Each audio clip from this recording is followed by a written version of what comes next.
Hello વિદ્યાર્થી મિત્રો, આજે આપણે જોવાનું છે ધોરણ 9નું ચેપ્ટર 11 પૃષ્ઠફળ અને ઘનફળ સ્વાધ્યાય 11.3નો 7મો દાખલો. એમાં તમને શું કહેવા માંગે કે કાટકોણ ત્રિકોણ એબીસીની બાજુઓના માપ.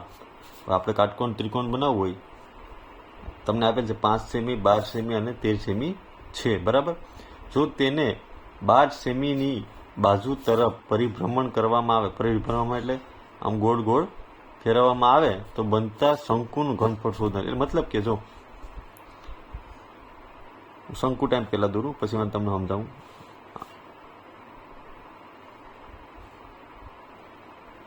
આ શંકુ છે, રેડી. મતલબ કે આ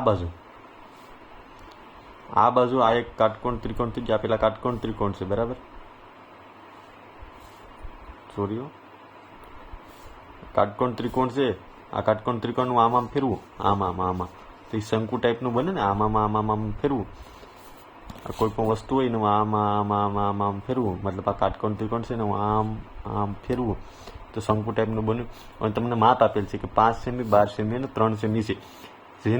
જો તેને 12 સેમી બાજુ તરફ, મતલબ કે આ બાજુને આપણે કેવી પડે, 12 સેમી બાજુવાળી જે આ બાજુ છે, એટલે શું થાય, એસ થાય. એ બાજુ તરફથી પરિભ્રમણ કરવામાં આવે. આના પરિભ્રમણ કરવામાં આવે તો આ શું છે, કર્ણ થશે ને. કર્ણ હંમેશા મોટું હોય, તો આમાંથી મોટું શું છે, 13. તો આ 13 જે બાજુથી પરિભ્રમણ કરવામાં આવે ને, જે આ લાઈન ઊંચાઈમાં એ મૂકી દેવાનું. તો ત્રીજા તમને છેલ્લી શું મળશે, 5 મળશે ને. તો આપણે લખીએ શું મેળવ્યું, તો કે ભાઈ એચ કેટલા મેળવે, હાઈટ 12 સેમી, પછી તિર્યક ઊંચાઈ એટલે કે એર કેટલી મેળવી, 13 સેમી, ને 30 જે આર બરાબર કેટલી મળી, 5 સેમી છે. જે માપ તમને આપ્યું હોય કે જે બાજુથી પરિભ્રમણ કરવામાં આવે, કે 12 સેમી તો 12 સેમી, 5 સેમી આપ્યું તો 5 સેમી, 13 સેમી આપ્યું તો અહીં 13 સેમી. મોટી બાજુ તો આ જ હોય, તમને ખબર છે. આ કાટકોણ ત્રિકોણ છે, બરાબર. કાટકોણ ત્રિકોણ જ થાય.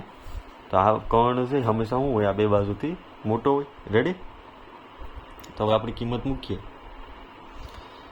આપણે શોધવાનું કીધું શંકુનું ઘનફળ. તો શંકુનું ઘનફળ બરાબર 1/3 પાઈ r² h.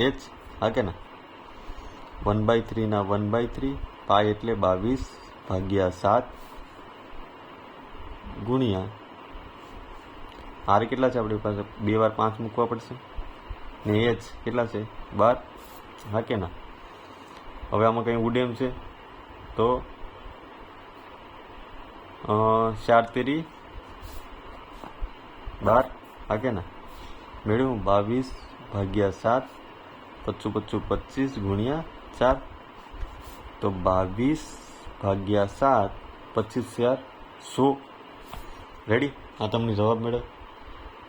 તને હવે આમે લખી કાંઈ ને કે 2200/7 કેમાં મળશે, સેમી ઘન.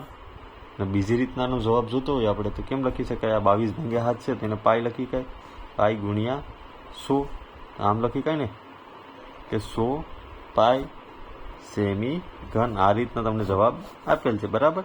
તો આપણે આ રીતના લખીએ, બરાબર. પાઈ એમને એમ રહેવા દીધા. તો શંકુનું ઘનફળ મળી ગયું છે, ઇઝી. સો વિડીયો પસંદ આવ્યો હોય તો લાઇક એન્ડ સબસ્ક્રાઈબ કરતા ભૂલતા નહીં. Thank you.